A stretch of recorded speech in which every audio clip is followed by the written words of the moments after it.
যারা অবৈধভাবে বাংলাদেশে থাকতেছে, এটা আপনারা বলেন নিয়মটা হয়তো আপনারা জানেন।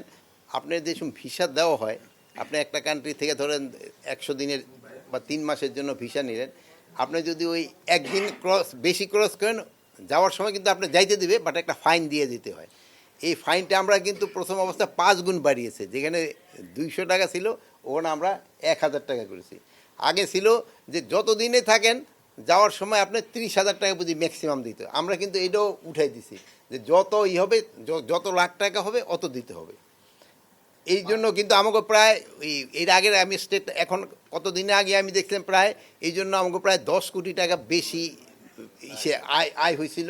এবং এইতে আরেকটা ইন্ডিকেশন ছিল যে যারা এই ভিসা ছাড়া আছে আমাকে বাংলাদেশে, তারা আস্তে আস্তে চলে যাচ্ছে। 31 তারিখ পর্যন্ত আমরা তাদের দিচ্ছি যে যারা প্রপার দিয়ে এই ফাইন দিয়ে চলে যেতে পারবে। তারপরে যদি তারা থাকে তাকে আইনানুগ ব্যবস্থা নেওয়া হবে।